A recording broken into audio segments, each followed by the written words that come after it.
Welcome to Season 6 of the RAG podcast.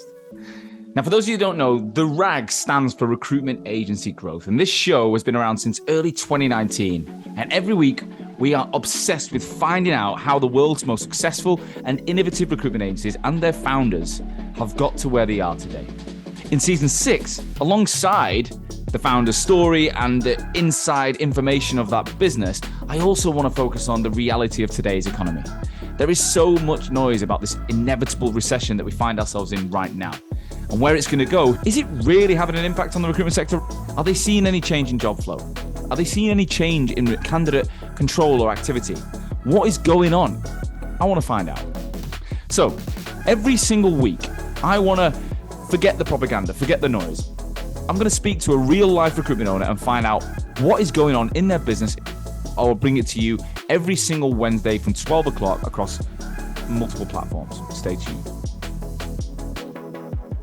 Hello and welcome back to another episode of the RAG podcast. On this week's show, I am joined by Adrian O'Connor, the founder of GAN Global Accounting Network, a business of over 27 people, headquartered in the UK with an office in Atlanta. Adrian has been running the business since 2011. In this episode, we talked about a whole host of things, about his journey of growth through those 12 years.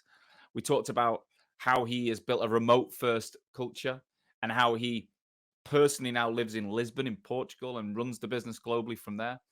But the big thing that most notably came out of this show was how he and his team have built a methodology and a process that has enabled them to have a much higher fill rate in the downturn of the economy. So as job flow has decreased, their fill rate has gone up to 78%. We talked about what do they do when they bring a job on board to ensure that their fill rate is so high. So if you're interested in building a remote first company or having a US based office or living abroad and working completely remote, or you just want to know more about how you can have a much stronger fill rate in today's economy, this episode is for you. Without further ado, Adrian, welcome to the show, and then blah, blah, blah, blah. So, without further ado, Adrian, welcome to the RAG podcast.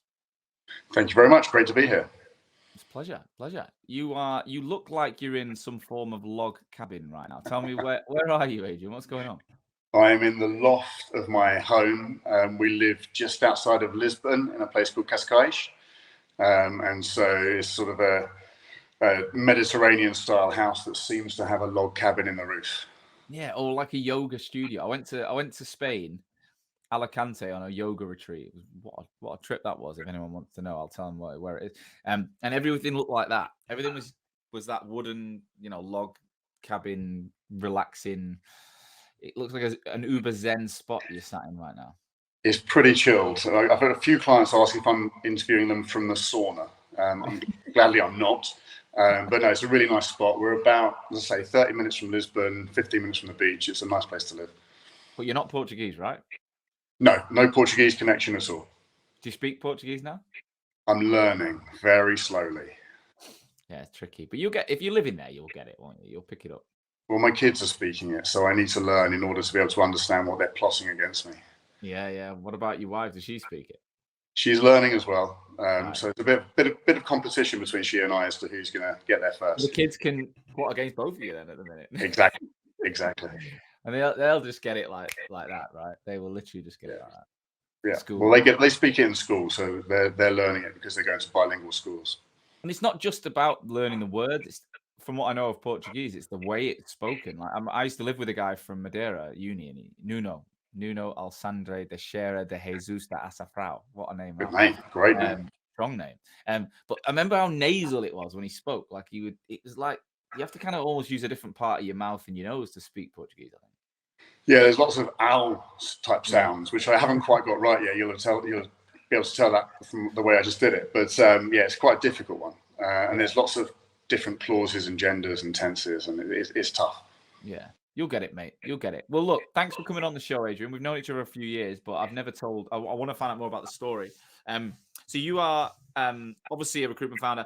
Do us a favor. Let's start now with who you are today. Give me the bird's eye overview, and then we'll go back and tell the story. Okay, cool. So I am a founding partner of Global Accounting Network. Global Accounting Network is a boutique search and headhunting firm, recruiting firm in the accounting and finance space. We've got about 27 people, I think, at the moment, split across London and Atlanta. So we launched in London in 2011. We launched in Atlanta in 2019, just right before COVID, which was great timing on our part. And so the business is focused on mid to senior accounting and finance, contract and perm in the UK, Europe, and the US. I'm also a founding partner of a business called Hoxton Circle, which is a recruitment firm in New York and LA, focused on accounting and finance again. Hoxton Circle? Yeah. I thought you were going to say Hoxo. And I was like, you part of my business? Wow, I didn't know that. Wicked. Well, let's get into it. So looking back at your experience, you worked in recruitment for a while before launching your business. You were at some big players, right? Was it Robert Half and you were also at Goodman Massett? So I started in S3. Right. As so many people that I'm sure have been on the podcast did. It seems to have founded lots and lots of businesses with XS3 people. So I joined Real Resourcing, or Real IT as it was then, and I was their 7th employee in the 3rd week. Wow. And so it was proper hardcore sales activity. I think on my first day, I got given a list of 150 contacts and told, phone all of them or don't come back tomorrow. You know, it was just proper sales. Who was the boss then? Is it someone who's well known in the industry? Or? So Sean Wadsworth was the boss. So Sean went on to launch Nigel Frank, Frank Recruitment Group, and did really well out of that. So he was the MD of Real IT. He'd been perm director, I think, for Progressive, and then moved across to Real IT. And that was an incredible journey. I mean, we were 7 people when I joined. I think we grew it to about 100 people in the first 4 years. Wow. And because of the growth, they needed to build infrastructure. So if you were doing well, you kept sort of getting grabbed by the collar and thrown into a bigger job, and you're sitting there thinking, well, I've only just learned the job that I'm doing, or I haven't quite learned the job that I'm doing. Yeah. And they're like, that doesn't matter, do this one. And so it was a really good progression. I think, trainee consultant for 6 months. I was a team leader after about 18 months, team manager after about 2.5 years, then regional sales manager after 3.5 years. And you got really good training, really beasted on a daily basis. So it taught you that sort of tenacity and resilience. What made you stick it out though? If you give 150 calls in day one and don't come back, like what was it in you that made you decide to come back? Because a lot of people would think, fuck this, I ain't doing that. Yeah, and there were definitely days where I thought that. I think, I don't talk too much about personal stuff, but I didn't come from money. We had a relatively not poor, but subsistence type upbringing. My mum was a single mum. She worked a couple of jobs, and she worked incredibly hard in order to provide everything that my brother and I needed. And I think that I saw recruitment as a chance to make money and pay some of that back. Yeah. And so, if you'd have said to me at that point, this is going to sound really mercenary, but if you'd have said to me at that point, you can earn 100 grand a year selling windows, I'd have gone and sold windows. If you'd have said selling cars, I'd have gone and sold cars. Yeah. It was really about having the opportunity. Did you see an advert for it, or did someone refer you into S3? No, I was actually working. I was working in psychiatric nursing, and I was working in a secure psychiatric hospital. And it was fun. It was a good team, but it was quite brutal. And one of my mates, I think it was a month before my 25th birthday, and I just finished university. One of my mates said to me, he had a 12 grand pay packet that month. I was like, I'm sorry, what? 12 grand for a month? This is in 1998. 12 grand was a lot of money in 1998. Yeah, I bet. I said, how'd you do that? And he said, recruitment. I was like, well, what's recruitment? And he taught me through it. And I thought, well, if you can do that, I can do it. And he worked for Progressive, and they were just launching Real IT from Progressive. And so he got me an interview. Where were you living? Sorry? Where were you living at the time? Clapham. Right, so you're in an expensive part of London with I lived in Clapham when I started in recruitment in London, and it fucking hell. That was I think every night of the week the pubs were that busy. Yeah. And I used to get off at Clapham North and come straight out and see the Clapham North pub and think, honestly, about 3 nights a week, I'd be like, should we go? And then you'd walk down I think it's called it's Acre Lane, and then there'd be another pub, I can't remember the name of it, about 100 meters down, and it'd be busy. And if I got home, I did well, but I had no money. So I had to do well, otherwise I couldn't afford it. Not that I was a big boozer, but it's probably the most tempting place in London to live, I think, at that age. Yeah, it was great. And realized he was awesome at selling you the dream, right? So, there was no life outside of S3 and recruitment. It was the best of the best. And you made money quickly. The training was really good, and they just got you doing the work, and you made money quickly. And as long as you were making money quickly, you were going to stick it out. Yeah. And so, there were definitely days where I thought, this is fucking awful. But then the next day you'd come in and do 2 deals. So, it was a proper roller coaster. What were you recruiting at the time? Oracle database administrators and developers. Wow. Contract or perm? Perm. So I launched the Oracle desk, recruited somebody to work in that with me. Then I launched the project management and business analyst desk and recruited somebody to work in that with me. And it was really good fun. I think Sean was a very, very good leader. He got you properly bought in and beasted you to the point where you were making money. You knew what the recipe was. And we would go out Tuesday night till 2 a.m, Thursday night till 2 a.m, and you're back in work 7:30 the next day. But you did it as a team, and so everybody just absolutely thrived. Most people thrived. It was good. Yeah.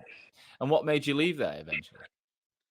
So we launched Real IT North, and I was the regional manager for that, and we did it just before the .com crash, and then the towers came down, and mate, honestly, 18 months of phoning people that had never heard of you because we're in a brand new region, just as they're all making redundancies, and getting laughed off the phone because you sound like you don't know what's going on in the world, and spent a year and a half making that business profitable, and just needed a break, if I'm honest. After that year and a half, just proving that we could do it, proving we can make it profitable, and I just wanted to get away. So I took a year off and went to Australia. And surfed and dived and got healthy again, and traveled around and had fun, and made some fantastic experiences and fantastic friends, and then came back and got into it again.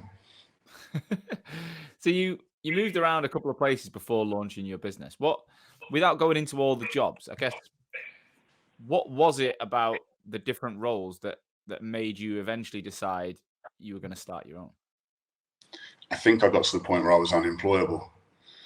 You just kind of get to the point where somebody's sitting above you asking you what you think are stupid questions becomes really frustrating.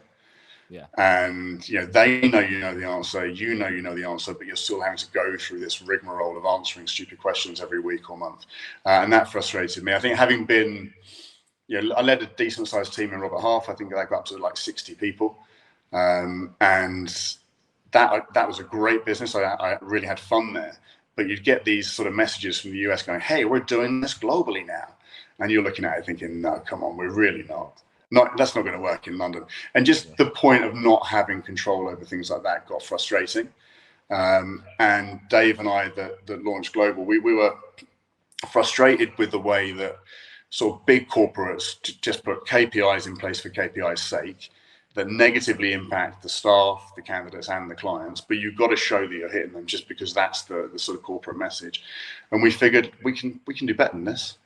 Yeah. Let's get rid of all of that corporate bullshit, and just start a business that does the right things for the right reasons, and see what we can do. And the idea was never world domination. We don't want to be a Robert Half or a Michael Page. We want to do a small-ish growth business that does a great job for candidates and clients, that we have fun running, and that we're proud of. And it's been an interesting journey. And that is one of the reasons, again, why I love these episodes of different mindsets. Like, I do interview people that want to grow the biggest firm in the world, or the fastest growing, or sell for 100 million. But then equally, I love everyone's got their own version of success and happiness. And I think it's important to show my responsibility is to show that there's more than, it's not, growth doesn't always mean the same thing to different people, despite the name, the Recruitment Agency Growth Podcast. So let's go back to the start then. So 2011, you launched it. Yes. What did you take some time out before? Did you go straight in? Take us back to that time of your life. No, so we went straight in. So I finished at Penta, I think, on the second week of September, and we started the business in the third week of September. Right. And I hadn't made a placement at that point for about 8 years, because I've been running big teams and sitting on boards and stuff. And so I'm sitting there on day one thinking, fuck, where do I start? Yeah. Can I still do this? And Dave, who'd worked with me for a relatively long time, told me later, he was sat opposite me thinking, I bet he's rubbish. I've never seen him recruit. what have I let myself in for? Can this guy even do it? But you've got no choice, right? You just sit there. We had no candidates, we had no clients, we had no database, we didn't have, we had no letterhead for the bank. And it's like, well, what do? You just get on LinkedIn, get a list of people, and start phoning and headhunting. And so we just started headhunting the best candidates we could possibly find, and then started marketing them. And it sounds really basic because it was. Because ultimately we're salespeople. You just get on the phone and tell people about the products. And we picked up some phenomenal clients really, really quickly. We picked up, I think, Amazon in month 3, CBRE in month 3, GSK in month 2. And it seemed that the market was really open to the idea of a small boutique firm that just wanted to do it properly, rather than these big firms that they were getting burned and churned by on a regular basis. Why did you choose accounting and finance? I think it chose me. So I came back from Australia and I interviewed for different jobs. I got offered 4 jobs. 3 of them were accounting and finance. 1 was technology. The technology recruitment job was not the best, so I took one of the accounting and finance roles, and was successful at it. Made money quickly, built quickly, got the business up and running, grew the team. And then got headhunted to Robert Half, which is obviously accounting and finance, and so just ended up in that world. Yeah. I like the people. There's a sort of perception of accountants as these grey, boring people sat behind spreadsheets. That's not what the world is like anymore. The accountants are running the business, so you're dealing with commercial people, business people, professionals that do what they say they're going to do when they're going to do it. And that makes for a pretty nice recruitment relationship compared to some markets, I think. And the accounting market is a growth market in some regards. It doesn't have the highs of some other markets, but it also doesn't have the lows. So you can make good money in it. You can be successful in it without the roller coaster. Yeah, makes sense. If you think about it, yeah, you'll always need them, right? There's no way in which the market's gonna ever say, "Oh, we don't need accountants for a bit." Like, it's just not going to happen. It's essential. Do you let your accountant go, or do you move as much at certain times of the year, or at certain economic times? No, but there'll always be a need. There'll always be a strong need. So you've got 2 of you and Dave. Are you in paint the picture of the startup scene? What did it look like when you were doing it? So I rented some desks off of a mate of mine. He had a business development agency for luxury brands in Mayfair. Right.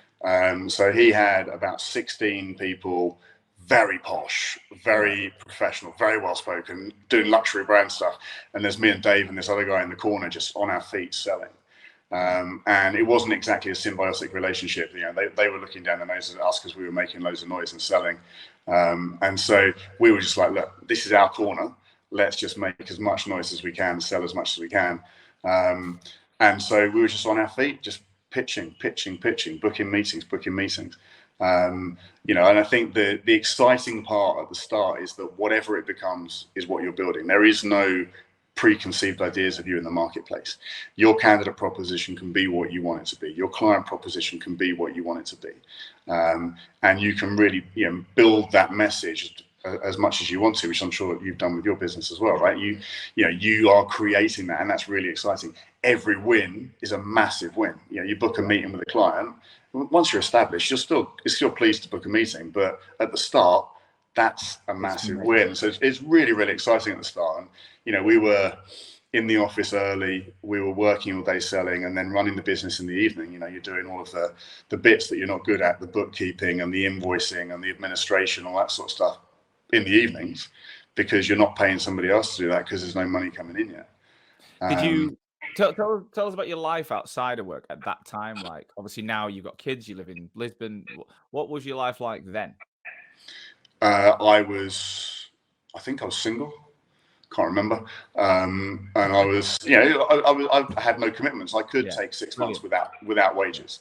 It was very low risk for me. I had a little bit of money in the bank. I could live for 6 months with no wages. No one was relying on me for anything. I had a house in Dulwich with a relatively small mortgage, and so I could take the risk. So it was work all day, work into the evening, try and run home from work so that I have some semblance of time to clear my head and get some exercise, go out 3 or 4 nights a week, and build the business. And it was a really, really fun time. I bet it sounds incredible, really. What was Yeah.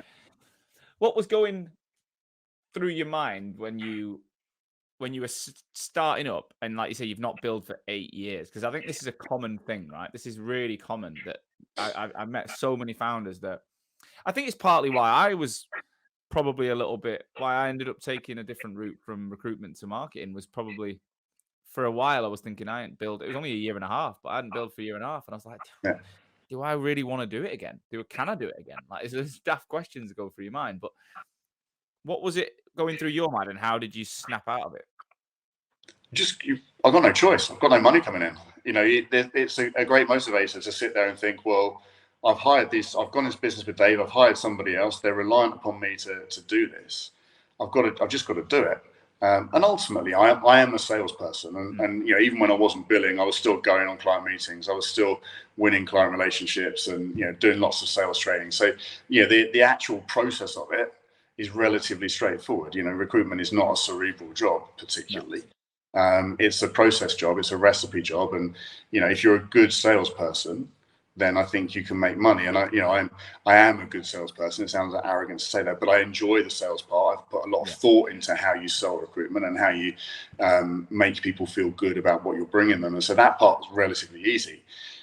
It was the motivation of sitting down and going, well, I'm back to day one. It's 150 calls a day again. I've done it before. I'm doing it 15 years on with a lot more knowledge and a lot more skills. Let's just get on with it. Otherwise, no one's going to make any money. And so if you've got no money coming in, it's a real leveler, and you put yourself through it. And that's the bit that I think people need to be confident in, that once they get to that point, they'll do it. There's been the odd story I've heard where someone took an investment, or they've had a massive amount of money behind them, and they don't necessarily have the same level at the start of fight. I had enough that I could probably live for a year, but I didn't want to spend it all, and I definitely didn't. We didn't put a lot of money into the business. It was just like, fuck it. And when you're living in London, and I was living with my ex, and I was still trying to live the lifestyle I was used to living as a recruiter. So it was like quite quickly I drained my finances anyway. So when did it all start to change then? When did the tide turn and you were in a very profitable position and you could then start making different choices? So I set a goal of saying I'm going to start paying myself in 6 months. Yep. So put a revenue goal in and said, okay, if we hit this goal in 6 months, I can start taking money. And we did it in 5. So that was good. We were profitable in year 1. I think not hugely. We made about 100 grand profit in year 1. But 100 grand profit versus 100 grand loss is more than a 200 grand difference. Yeah. And so that was good, and that gave us the money to invest in growing the team and stuff. And I made it sound earlier like we hadn't grown the business. We grew relatively successfully. We had 100% growth in year 2. So we did $750,000 in year 1. We did 1.5 million in year 2, 2.25 in year 3, and so it was steady growth. Very good. Very good. And how many people did you hire in those first couple of years? So we got up to 7 people, I think, in year 3. The growth plan was always to be circumspect. We never wanted to be in a situation where we'd over recruited and we're having to let people go because of our mistake. We always want, if we're bringing people in, it's because we know it's sustainable growth, and provided they do what they need to do, we can sustain their position and develop them. And so we always took people on cautiously. We never wanted to let people go because of either economic conditions or performance of the business. So we invested in headcount. I think we were 3 on day 1. We got to 5 or 6 at the end of year 1. We got to 7 or 8 at the end of year 2. We got up to about 25 people, I think, pre-COVID. Right. And that was 3 or 4 people in the US and the rest in the UK. We didn't let anybody go through COVID, so we protected everybody's jobs. That was a big commitment we made to people at the start. We took advantage of some of the schemes and stuff, but we maintained everybody's jobs and protected everybody, and then saw a bit of attrition post-COVID, and we're back up to around 27, 28. So headcount growth has never been huge. It's always been circumspect, but the performance of the business has always been strong. Are you spending hours on LinkedIn and cold outreach and want more business coming to you over your competition? Well, if you're the founder or leader of a recruitment agency, here's what we can do for you. At Hoxo, we'll give you the training, support, and resources to take you from what I call an offline recruiter, reliant on posting jobs and sending in mails, to open up new customers, ultimately looking like every other recruiter on LinkedIn, to being an online recruiter, being seen by over 25,000 relevant people, driving a 200% minimum increase in engagement on your profile, and seeing daily lead lists from LinkedIn that you can follow up with in 6 weeks' time. And if you don't perform, you don't pay. Now, why can we make such a bold, results-driven promise like this? Well, it's simple. There's 2 reasons. Firstly, whilst I've been building the RAG podcast, we've actually done what we say we'll do for our clients. In less than 2 years, we actually built a business generating from 0 to over 1 million views per month on LinkedIn, leading to multi-million pound revenues with a sales team of me plus 2 people, without making a single outbound cold call. Second is our track record. Not only have we done it ourselves, but we've helped over 350 agencies and over 4,000 consultants do it as well. It all in the last 3 years. Now, if that sounds of interest to you, click the link associated to this episode and we can book a call and tell you how we can help. Right, let's get back to the show. So if we look at your role in the business then, how did that evolve? So, you've managed big teams, 60 people or so. Like you said, you go back to the grassroots, you start enjoying it, you're doing well. I imagine you contributed a large amount of that billings in those first few years. Yeah. Did you remain on the tools? I think you're still on there a little bit, aren't you? Like, what's been the route personally through this? Because one of the biggest challenges you see in recruitment firms is that decision. What do I do? Every recruitment owner without massive investment has to rainmake in the first few years, but then the decision to change or not can affect the trajectory of the business moving forward. Yeah, so I build probably for the first 4 or 5 years. And build reasonably big. It was 600K a year, which was decent for a business of our size. And then I think year 4, I started to give out some of my clients to other people because I needed to scale the business. And you can't scale, as you alluded to earlier, you can't scale if it's all you doing it or if it's more you than it should be. So I started to give out my clients. I'd say year 5, 6, 7, I probably didn't bill. Or didn't bill much. We recruited a managing director in year 6. So a guy called Matt Wadsworth, who's still with us, he's brilliant. And that was a big step for us, right? That was, me handing over the keys to somebody else is quite a big step. And we interviewed a lot of people. And even with Matt, sorry? Why'd you even hire MD at 6 years in? Talk us through the journey there. I think you realize what you're good at and what you're not good at.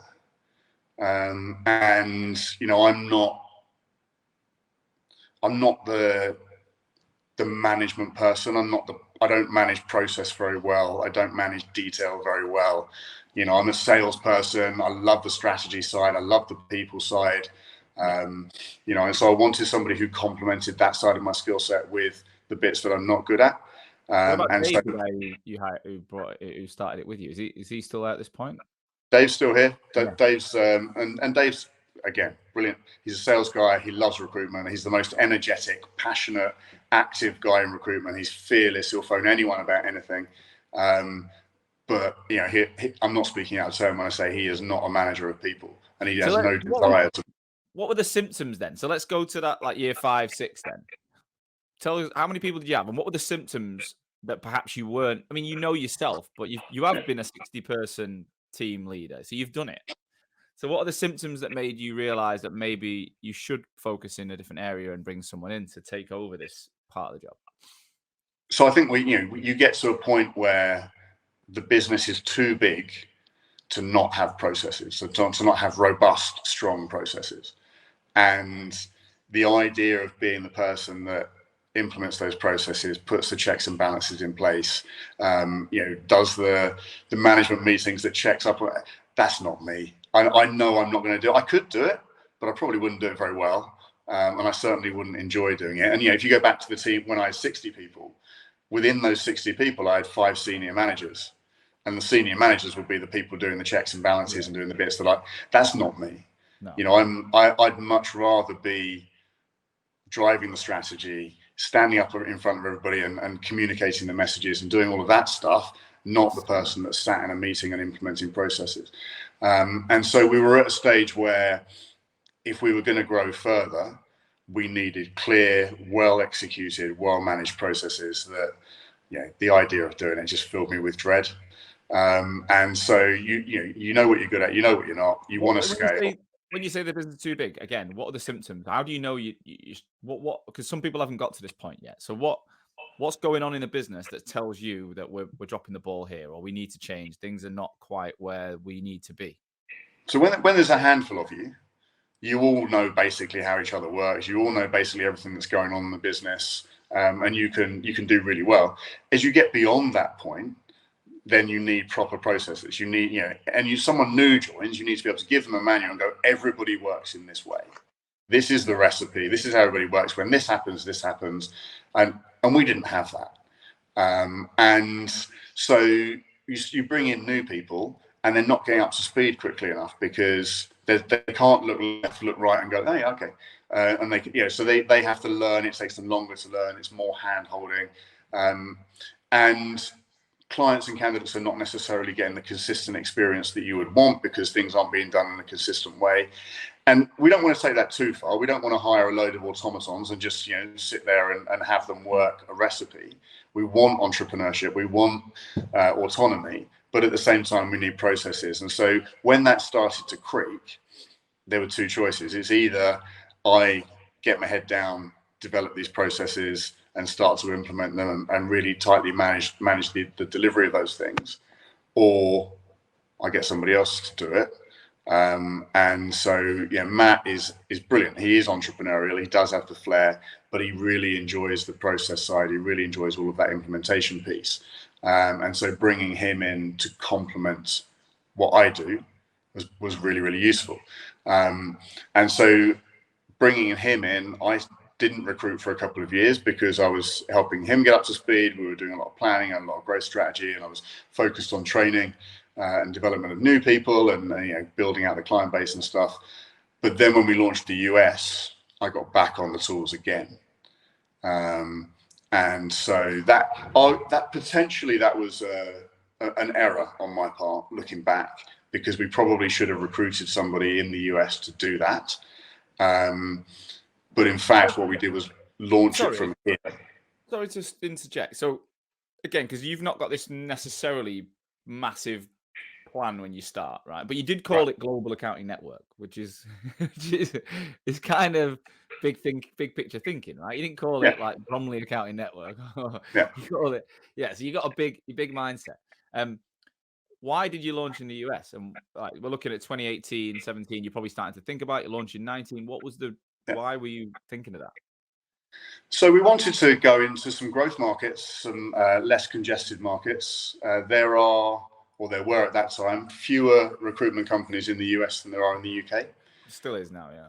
Yeah, so that's a staggering statistic when you think the market is 4 or 5 times the size, right? Yeah. Now, that doesn't mean there are fewer recruiters. There are more recruiters, but they're working for big companies. The proliferation of big companies is far higher. And I think at one point, Robert Half in the accounting and finance world had a 40% market share in the US. Now, that creates a massive opportunity because, what we saw over here when we were pitching against the big companies is that oftentimes people use the big companies because they feel they have to, because those people are ubiquitous. But the business model of the big companies, as we saw when we worked there, isn't always as good as it could be, in my opinion.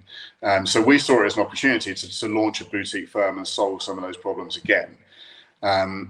We looked at some of the less well-trodden paths. So we didn't look at New York, LA, San Francisco, Seattle, Washington, because those markets are as congested or almost as congested as London.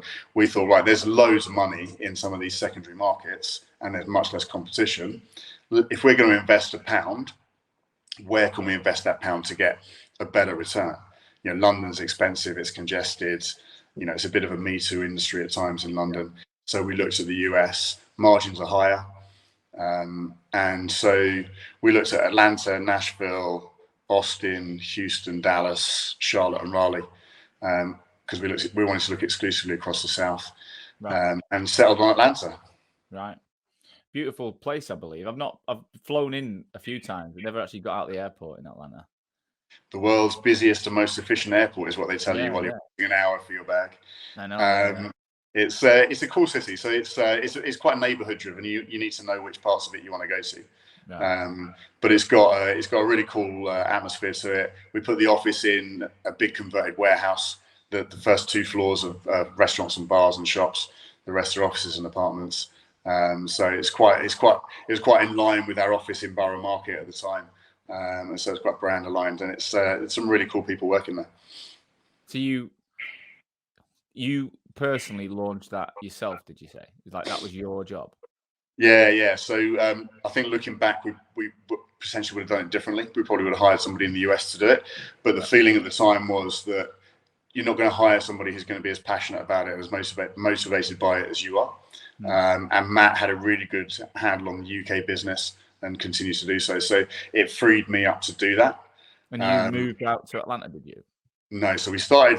That was the plan originally, but it was myself and another guy, basically back to day one again. Just sat at a desk working from midday until 10 p.m. In the UK, phoning people in the US and pitching. So it was literally back to almost day one of Global Accounting Network, except that we had to put on American accents to get past the automated switchboards because otherwise they wouldn't recognise what you're saying. Wow, that's ridiculous. Yeah. They have automated switchboards, so you couldn't even get in via a gatekeeper over there. No. But you do get put through. But we spent about 6 months just pitching our hearts out. We did deals. I think month 3, started making regular placements in month 5, and then about month 8 or 9, COVID hit. So that was an interesting time. Where's your because you're working from 12 till 10 p.m. Did you have kids at that point? So my daughter was born a week after we launched the US business.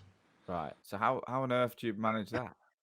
It depends if you ask me or my wife. I would imagine it was really good being able to spend the mornings at home and being able to give my wife some respite during the mornings, and then my daughter would have a feed at 10:30 every night, and I would make sure I was back for that. Right. And then I was out of the house for the rest of for the day, just banging the phones and trying to win business. But I think having those mornings was really useful, and I continued to do that. My son was born during COVID. I was still working US hours, so it's been really helpful from that perspective.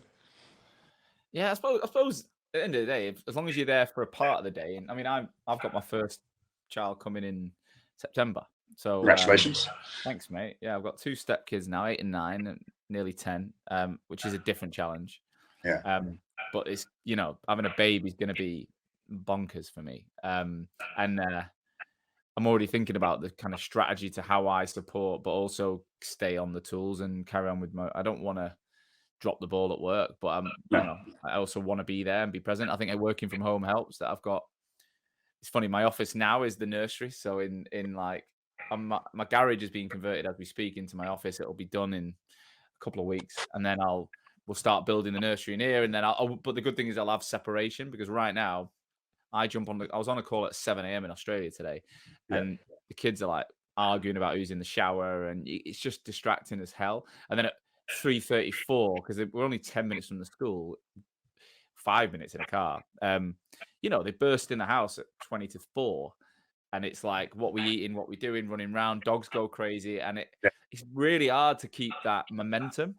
So, having my own office that is a yard away from the house, but it's locked, it's confined, it's my space. I'm so looking forward to that. But then it's I had during COVID as well. My son was like a year old and my daughter was 3. And my daughter would sit outside my office door just saying, I want daddy.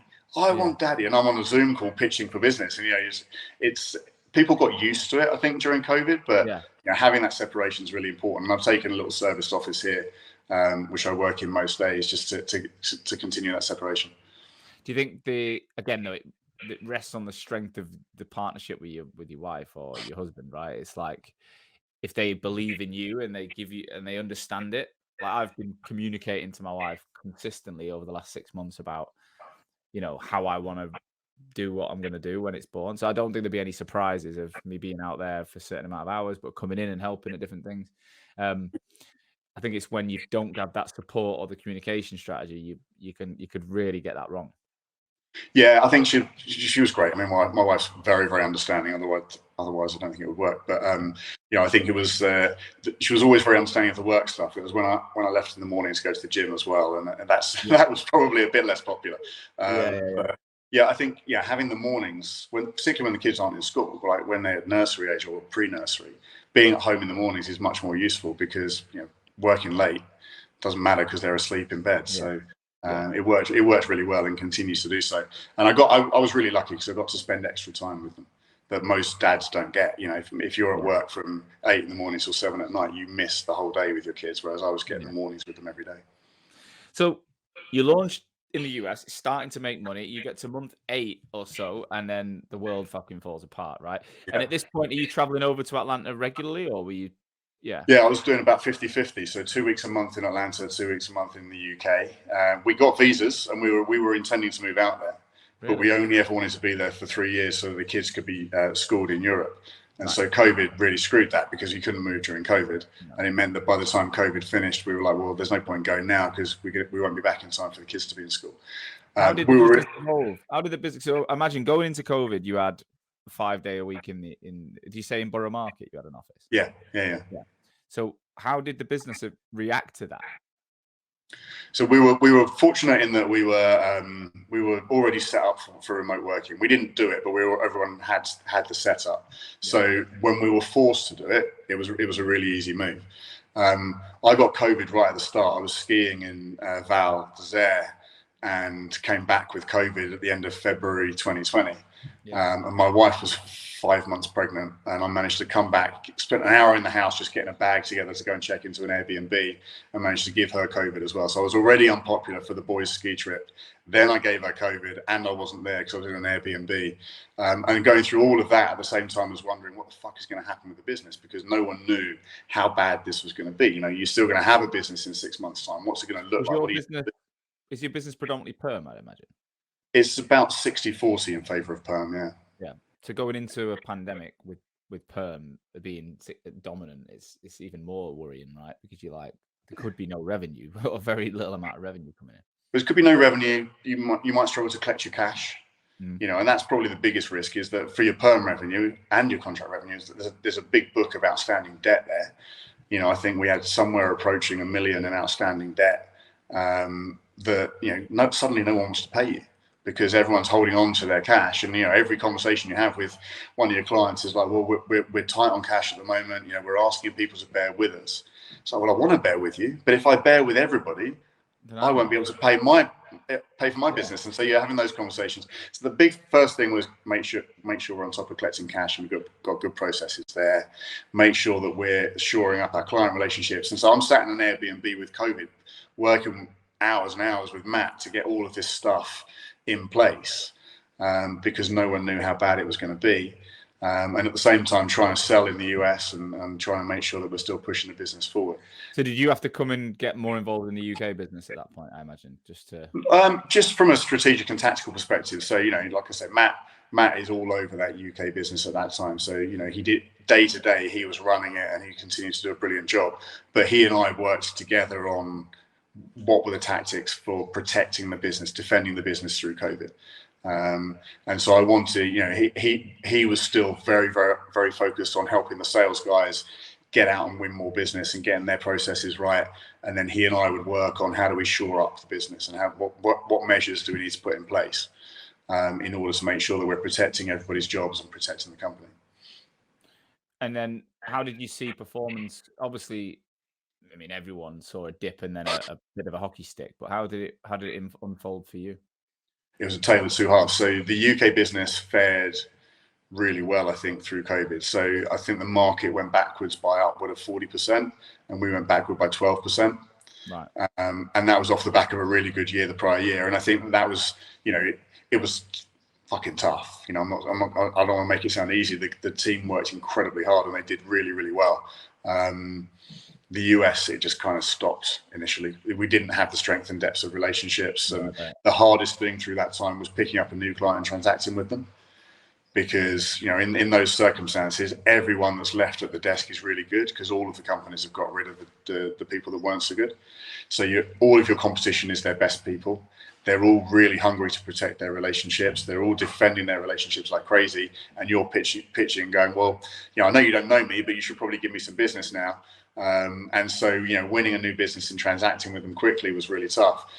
In the UK, we had really strong relationships, really deep relationships, and we're quite diverse, so we're not reliant on any one industry.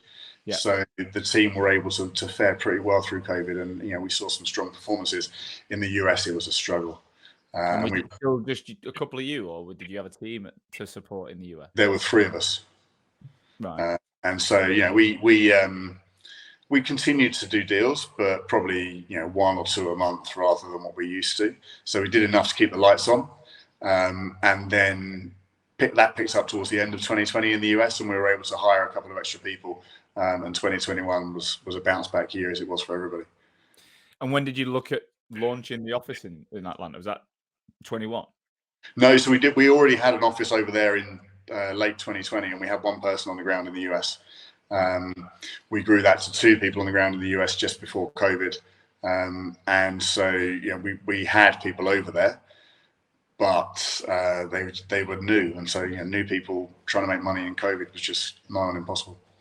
For everyone who wants to launch in the US, like obviously it's a whole episode on its own, but yeah, any high level things you learn that you could just a bit of advice for anyone who's listening who's like, I want to launch in the US, because my understanding is there's a lot of complexities to it. It's not as simple as saying I want to just launch in the US, and obviously the margins are higher, the notice periods are shorter.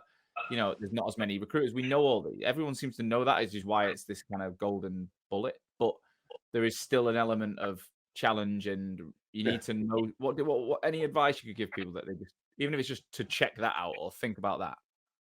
It's always going to be harder than you think it's going to be. And so, the biggest difference in our market is how recruiters are perceived. So one of the things I like about the accounting and finance market in the UK is that there is quite a strong regard for recruiters. It's a professional industry working with professionals, and you're regarded pretty well and treated pretty well compared to some other industries. That's not the same in the US. It's a very transactional approach to recruitment. Right. And so, they don't expect necessarily to meet you. Yeah. And so there's a bit of re-education at the start. If you want to do it properly, you want to meet your candidates, meet your clients, provide a proper solutions-based service. There's a lot of re-education at the start as to why that should happen, because clients just want to fire you a job description and send you on your way, and candidates want to have a 10-minute chat with you on the phone and then get you to go and do a load of work for them. And actually, if you want proper results and you want to do it well, you've got to educate your clients as to why they should meet you, why they should spend 45 minutes to an hour briefing you, why a retainer is good. And so there's a lot of work there to get them to see things in the way that we want them to be seen. They're quite fickle at the start, I think. And I know that's somewhat the same in the UK, but I think it is far more transactional over there. Talent acquisition teams have a lot more influence as well, right? So you're trying to find a rogue buyer, a director or a VP that's going to go to war for you and get your terms signed. Yeah. That's much tougher in the US as well. Wow. See, I've been told by other people that recruiting is such a higher brow role in America than it is here. Classic recruitment agencies here can be classed as, salespeople, like car sales, whereas over there it's a more professional, well-respected role. So you kind of challenge that notion. Yeah, I don't think that's. I haven't seen that. I think that maybe it's our market, maybe it's the South. Maybe. But I think that they're just. It's an arm's length transactional relationship, predominantly. Certainly with clients that are used to dealing with the bigger recruitment firms, and you've got to educate them as to why it shouldn't be like that. Has that paid off though? Going in there with a UK based mindset, UK based process, ultimately it could be a bit slower than they expect, because you want to meet them, you want to meet your candidates. You're talking about a much more thorough process. Has that paid off in terms of you're beating the competition that aren't doing it? You're providing a better service. It pays off in loyalty, right? So it's a harder battle to get them to do it, but once they do it every time. Yeah. And we've got significant clients, 9-figure turnover clients that only use us now because of the way we've been able to show them how recruitment should be done. Yeah. And so it definitely pays off. And the amount of retained business that we've won from clients that have never done retainers before is phenomenal, because they're all pissed off with the churn and burn. I had one client who, one of the big recruitment companies had sent him 10 CVs. he'd gone, well, I only like 2 of them. Can I interview these 2? And the recruiter had gone, yeah, I haven't got time to do that for you, but here's their email addresses. Reach out to them yourself. And when you look at that as the base point, and this is a big recruitment company that's doing well, and then the opposite of that is, well, we'll arrange the whole thing for you. We'll take a retainer. You meet 4 people. Of those 4 people, you take 2 forward to finally make a hire, and that model pays off every time. You definitely get that loyalty and you get that repeat business. Yeah, makes total sense. So we're coming out of the pandemic, and we're only a couple of years ago, right? And you said there's no point now in going to the US because of the kids. Where's the business at this point? And then obviously you made the choice to go to Lisbon, right? Which I want to explore. So where's the business at this point, and what was going on in your life that made you decide on the next phase? So the business was, so we're talking about the end of 2021, the business was 5 people, I think, in the US. Right. And probably back up to 14, 15 people in the UK.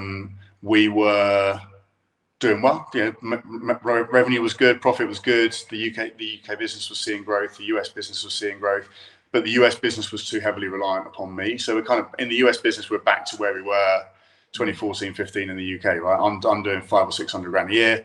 Yeah. That's 50% of the overall billings for the US business. I need to divest some of that, get the team taking on some more of the growth, take a step back from the billing to some degree, and make the business scalable again. So still running it from here, still selling from here.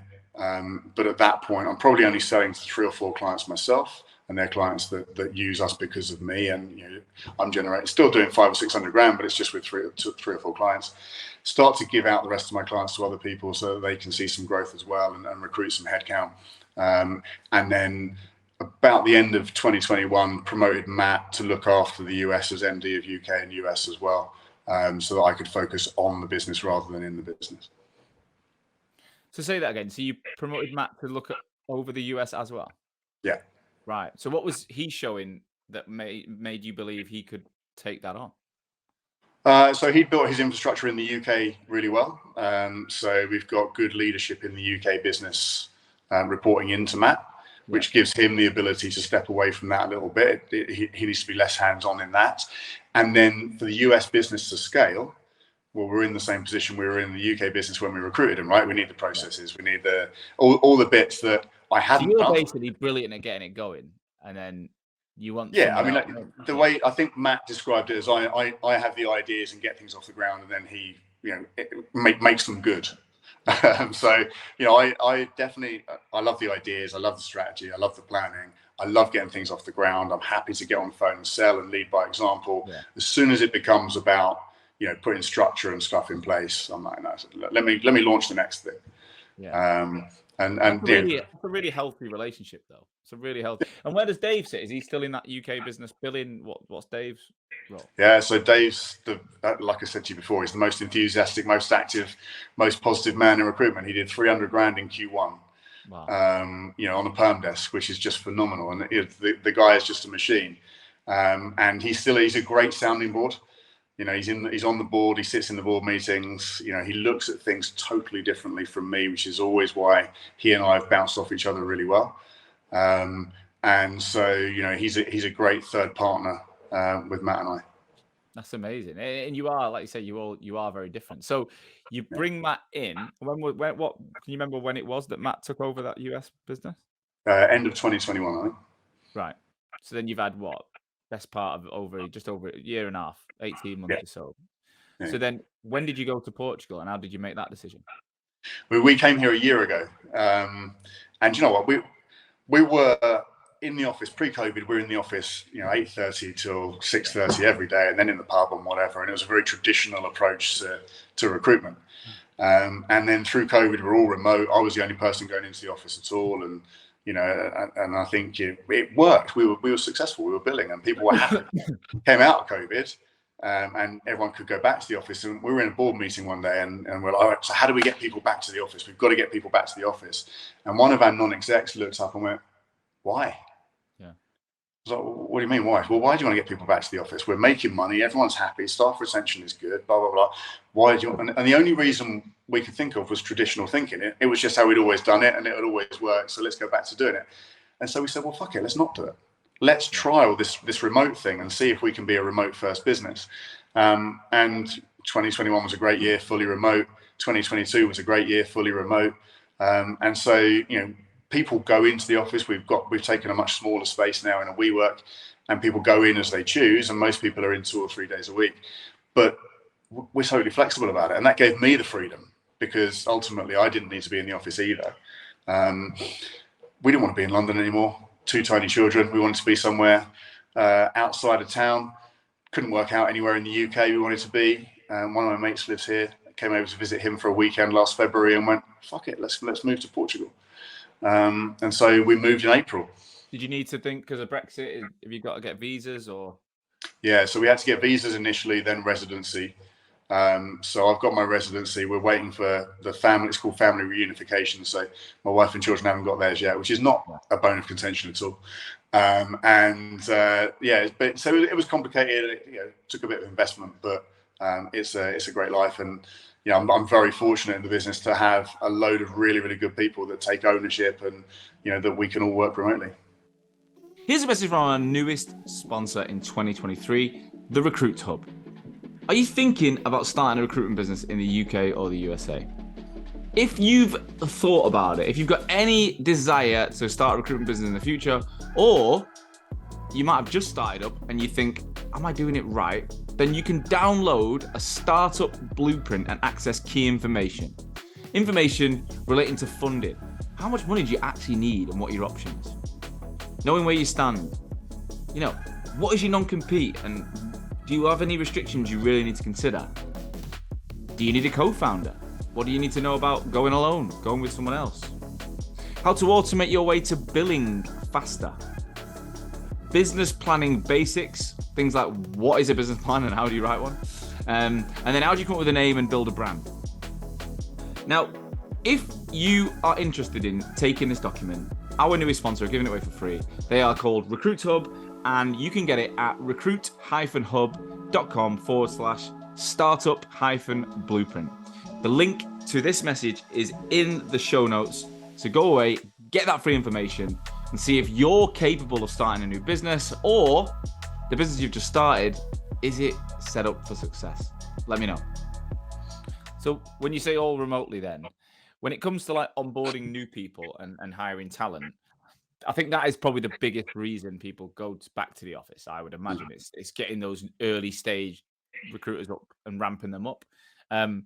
It can be done remotely, but it's probably not necessarily what a graduate, or what we believe a graduate or younger early 20s wants from their life, to be sat in a shared flat all day rather than being in an office.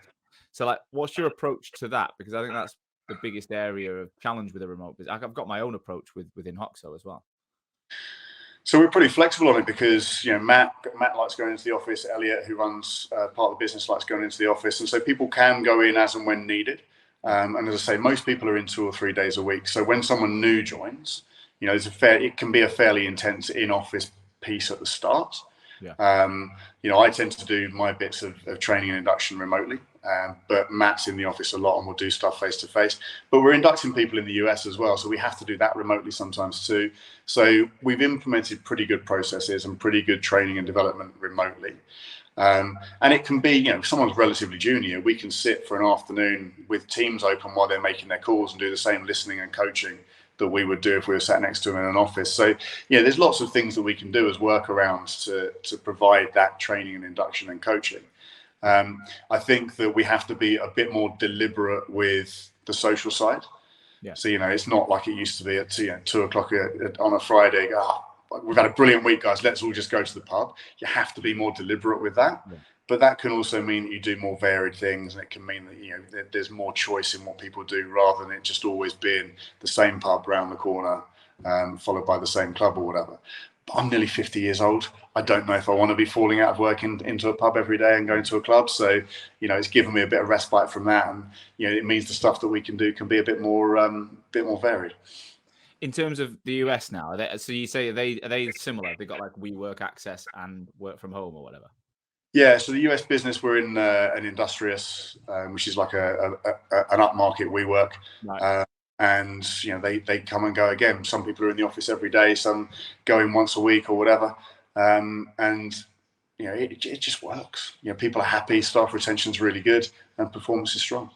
And how does Matt manage it? Is he flying across the two like you used to do? Is he doing a bit more? So he and I alternate. So I still go to the US for about a week every other month. So he and I will alternate and spend a week or two out there every month between us. Right. And how often are you back in the UK? So I visit the UK reasonably frequently, but I don't work in the UK that much. Yeah. There are some sort of complications with regards to HMRC and stuff as to how much time I spend in and out of the country. Yeah. So I don't work in the UK very often at all. No. Right. And I visit family for birthdays and stuff like that. Yeah. But unsurprisingly, people are pretty happy to come out here rather than me go there. That's what I was going to say. Have you managed to get the team out and invite them out to see? Not yet, but there's some people coming out for my birthday in July. And we'll probably do one of our company weekends away in Lisbon relatively shortly. Oh, mate. Lisbon's a location I've never been. I really, really, really want to do it. How would you describe the last 12 months then? The lifestyle of what's it really been like trying to embed yourselves in a country where you don't even speak the language and So it's great actually because so many people are moving here and everyone's rebuilding their network. Yeah. So there's a real hunger amongst everybody to be social and do sport and get out and meet people. And, so you build your network really quickly. And then when you've got tiny children, you meet parents really easily. And my wife is like super social. I'm a bit of a grumpy old man. She's super social. So she's out all the time meeting people. And then I get to meet people through her. And then because my mate lives here already, we got into various sports and surfing and paddle and whatever. And you meet people through that. And so it's a really easy way to rebuild a network. And then with still working US hours a lot of the time, I get the mornings to go and play sport, go to the gym, spend some time with the kids before they go off to school. And so then start work around 12 and finish later in the evening. So it's been a really nice experience. I think that I'm starting to work a bit more UK hours, so I have some evenings to myself. But overall, it's sunny from March until November.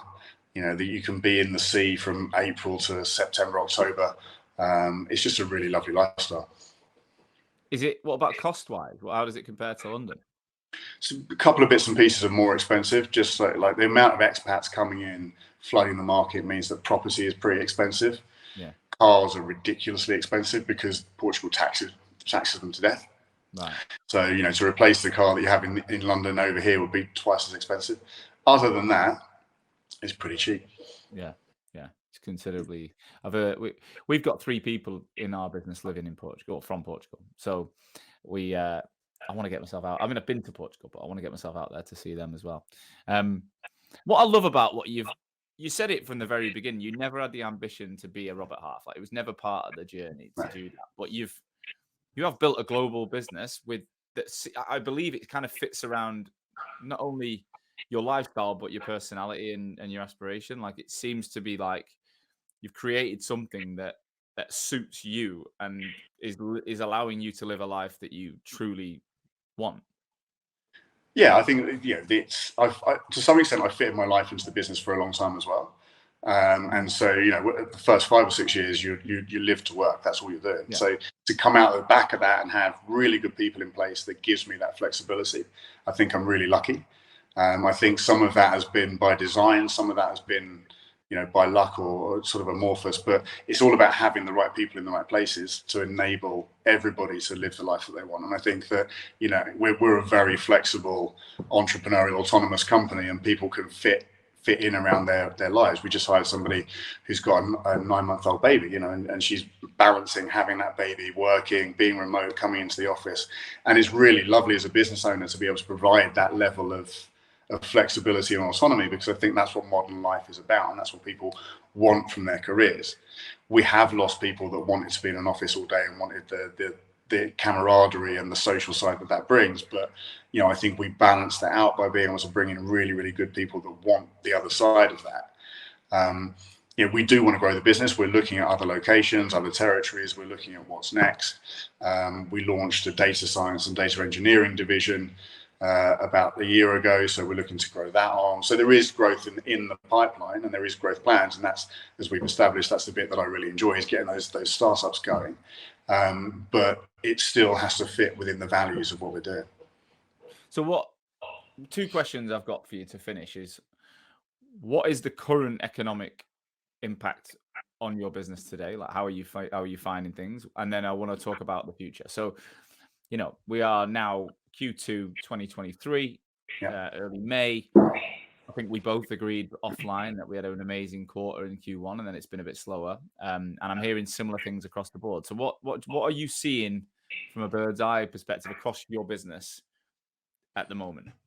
So job flow is down, and it's down in excess of 10% year over year. Right. But for us, our fill rate has gone up.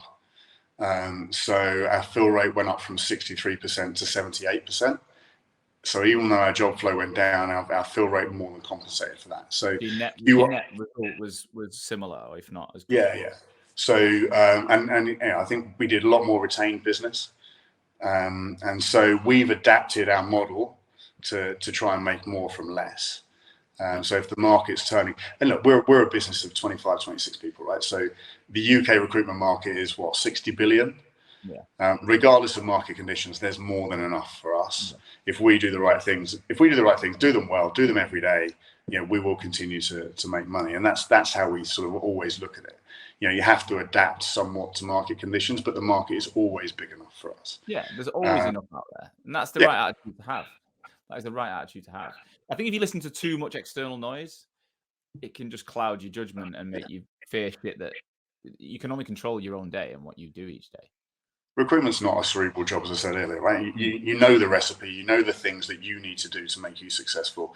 I recommend to everybody, look at your job to fill ratio, look at your interviews placement ratio, look at the things that are indications of your effectiveness, work out where you can improve the quality and where you can improve the quantity, and then just manage your desk that way. And so if we're doing that every day, if everyone sits there and makes sure they hit their recipe every day, we'll be okay. I think that we're not going to see the job flow over the next 6 months that we saw over the same 6 months last year. So we've got to be more effective in that. We've got to be pickier about the business that we work. If a client just wants to send you a job spec and get you to go and do hours of work for them, don't take that job on. Find a client that wants to meet with you, brief you properly, put a proper plan in place, work with you so that you fill that job. And I think too many recruiters are grateful for the opportunity to work a job rather than deciding whether they want to work that job and whether it fits their criteria. And I think that where we're very particular is whether we want to work something or not. And if we think the client's going to waste our time or the brief is unrealistic, we're not going to take it on. And so we've got to be very, very stringent in that, particularly as the market. And that's harder in a market where there's less jobs, because people are like, well, shit, if I turn it away, I've got less opportunity, right? That's how people naturally think. But actually, what you're saying is be more selective and really wrap around the right roles, and again, increase your fill rate as a result, which means your net result will be as high as it can be. It's even more important in a tough market, right? Because if you're going to work fewer jobs, the quality of those jobs has to be even better. Because if you've only got 4 or 5 jobs on and all of those jobs are shit because you've taken on business you should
He's back. Are Sorry, buddy, not sure what happened there. you on your computer this time? No. Is it still on your phone? Yeah. Yeah, I don't know what happened, but it's fine. 103 to 106, so it's about a 3-minute hiatus, but that's all good. I'll make a note of that. So I forget exactly what you were saying. Can you remember what you were saying? Yeah, so I was talking about needing better quality jobs in a tougher market, and let's just go back to that then. So you remember you said you need to be even more, you need to be even more selective, basically. So start there, and we'll just cut that back. Yeah, so if you've got fewer jobs, you need to be more protective of the quality of those jobs, right? Because if you're sat there with 4 or 5 jobs and they're all shit because you've taken on business that you shouldn't have taken on, you're kidding yourself into thinking you're going to make money. Yeah. And you'll work hours and hours and hours for a client that's got no commitment to using you. So you're better off having fewer jobs, but having them retained or having them exclusive and having a proper plan in place that everyone's bought into. So your fill rate improves and you're only busy on things that can make you money. And that's how we work, regardless of market conditions, but it's even more important in those conditions. Do you have like a scoring system or a process internally that enables whenever there's an opportunity, it's like, right, we need to measure this now. We need to think about this. Or is it more of a common sense from a recruiter perspective? I mean, there are certain things that we just won't work. So if a client won't meet you, even over a video call, if they won't meet you, not interested. So if someone won't spend enough time briefing you on a role, helping you understand what they need, why they need it, what the challenges are so that you can sell it to the best candidates, if they won't put a proper plan in place to work with you, then don't waste your time. No. Because it's really easy for a client to give you 5 minutes over the phone and send you a job spec. There's no commitment from them. You're going to go and spend hours sourcing, screening, and finding them people. And all they've done is really get you off the phone with a job description. And so, if for us, they've got to meet you. You've got to take a proper briefing. You've got to feel like there's a plan in place. You've got to have agreed terms. If you haven't agreed terms up front, not interested. We're not going to get to the end of a process and then find that they want to pay us a ridiculous fee, or don't want to pay us for 6 months, or want a 12-month rebate or whatever. So all of those things have to be done up front to make us feel like there's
Sorry, man. Is it what's going on? Is it your phone? Someone phoning you or something? No, it's Wi-Fi, I think.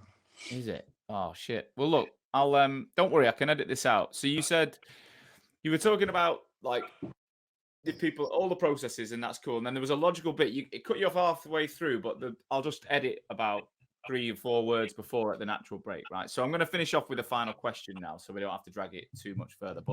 Um, but so that leads me on to my final question, Adrian. I mentioned it before, but like, where are you heading now? So you're in, you're in a great position, global business. You're in Portugal, Atlanta, UK. You said you didn't want this ridiculously big business, but you're in a really strong position. So what are you driving for? Why are you still working so hard? Like, what's the point? So I think we haven't achieved what we want to achieve yet. We haven't got to a point where we're not enjoying it. We haven't got to a point where we've lost our passion for it. We haven't got to a point where we don't see more, and where we don't see that we can achieve more doing things that we love doing. I think that's a big part of it, right? If I was sat here every day thinking, fuck, this is awful, why am I still doing this? Then I'd be looking for a way out. I'm not. I enjoy what I'm doing. It fits in really nicely with my life. I'm surrounded by brilliant people that are really passionate about what they do. And, we're still in a business that we enjoy running, that we're proud of, that does a great job for candidates and clients, that makes money for everybody who's successful within it. I think that's really important. And we enjoy doing it. So let's keep doing it. Let's keep growing. The US business is, it's a 7-figure business in year 3. That's decent. It's now doing far more of it without me, so that frees me up to do the next thing. Matt's doing an awesome job of running the UK and the US now. Data is relatively new, so we've got to grow that, but we're looking at potentially other international territories. So I've got conversations with people in other countries. We've just hired somebody in a different state of the US, so there's potential to build something out there. So there's so much opportunity. It's almost a case of sitting there and going, well, let's pull back a little bit and break these opportunities down and look at where we should go next and why. There's some things that we need to do. So we want to grow the contract book so that we're more 60-40 in favor of contract rather than 60-40 in favor of perm. So that's a big focus for us at the moment. I think the data business should be quite contract driven, so that will help with that. So there's so much that we can do, and it's the job of me and the board to sit down and work out, okay, so out of all these things that we could do, what do we actually want to do and why, and what's it going to lead us to? At some point, the business should be taken over from me by the people that are running the business more day to day. So there's an opportunity for Matt and for Elliot and some of the other guys further down the line to take over a big shareholding, and for me to take more of a back seat so that they can take the business on the next part of its journey. Logical place to be. But none of us are there yet because we've still got lots of growth and lots of opportunity and lots of things that we want to build out. So my actual final question, based on you saying that, I've got another one, is what is your job like now then? So what do you actually do? Because you have got it to everything seems to be ticking without your direct input. So what do you find yourself spending your time on? You're going to make it sound like I don't do very much now. You're a lazy bastard. Yeah, exactly. I just sit in Portugal doing fuck all. So as I say, I have peaks and troughs of being on the tools, right? So January, I had 5 or 6 people all come to me with retained assignments. And so suddenly you're like, well, all right, I'm going to be busy again for a while. And so don't see much of the kids at that point, and, working late into the night. So I still do that. And that generates a decent amount of income for the business. Mm-hmm. Matt and I still work very closely on the strategy and where we're trying to get to. So lots of work over the last 3 months on the next 3-year plan. So what territories, what markets, how do we grow contracts, all the strategy. So he and I will work on the strategy together. We'll work on the tactics together, and then he's very good at implementing it. And I assist where needed. So there's lots of work around that. I still do a lot of training. So I said to you earlier, I'm a salesperson at heart. I love being a salesperson. I don't think we should ever apologize for that. No, me neither. I think the only reason people have a bad impression of salespeople is if they're selling in the wrong way, or they're selling them something that's not right. Yeah. And actually, people don't like to feel sold to, but if you can sell the right thing in the right way to someone that needs it and sell it well, then that's actually a really useful tool. So I take a lot of time in the sales processes and writing the sales training and delivering sales training. So all sorts of stuff. Do I work the 12 to 15 hours a day that I used to work? Probably not. But am I still in a full-time job? Definitely yes. And look, I think as I said, I think you're in a brilliant position. I think you're in a genuine position that a lot of people listening to this will want to be. Like, you've not figured it all out. You're not finished. I'm not suggesting that, but you have reached a level in, what is it? Is it 12 years? 12 years? 12 years, yeah. You've reached the point that, and again, I think so many people have this like short term, I've got to hit 1 million in this, this many people. When you just elongate that time frame and say, well, actually, we want to get there, but we're not necessarily worried about whether we get there this year or next year or within 3 months or 6 months. I think a lot can be done, and you're a testament to that. Yeah, you always start the business thinking, we're going to sell it in 5 years, we're going to be millionaires in 5 years and whatever. And how many people actually do that, right? So, did we achieve what we thought we'd achieve as quickly as we thought we'd achieve it? No. But 80% of UK recruitment companies never get past 1 million in net fee income. No. And we did that in year 2. So am I proud of what we've done? Yes. Do I think we've made a shitload of mistakes along the way and we could be further along? Without a doubt. Are we going to make a shitload more mistakes in trying to get to the next place? Absolutely. But we treat people well. We have fun. We built a good business. And we're pretty proud of where we've got to. I think there are companies that are bigger than us. There are companies that are better than us. But, we are where we are. Well done. Look, thank you so much, Adrian. I've loved it. It's been a pleasure. If anyone does want to reach out to you, pick your brains on anything about the US or even living in Portugal or working remotely, whatever, are you open to that if they just drop you a note on LinkedIn? Yeah, of course. Always happy. Yeah. Well, that's what I'm hoping that people will. I know we usually get feedback that they do. I'd love to get you back on in the future when you've perhaps gone down the new global routes in different ways and see what actually evolved in the next few years. But you stay safe, look after yourself. Don't get too much sun, mate. You're pissing me off, pissing down. I'm looking out the window at the UK rain thinking, I've made a bad decision now. Just Portugal is, I definitely recommend Portugal. If you've got the opportunity, do it. Mate, well, I hope people make that choice. Take care of yourself and we'll see you soon, okay? Thank you, as always, for listening to today's show. I truly, truly hope that you got value from it. That's the only reason I take time every week, is to ensure that my audience, future and existing recruitment owners, are learning from each other to make this industry that I love so much stronger.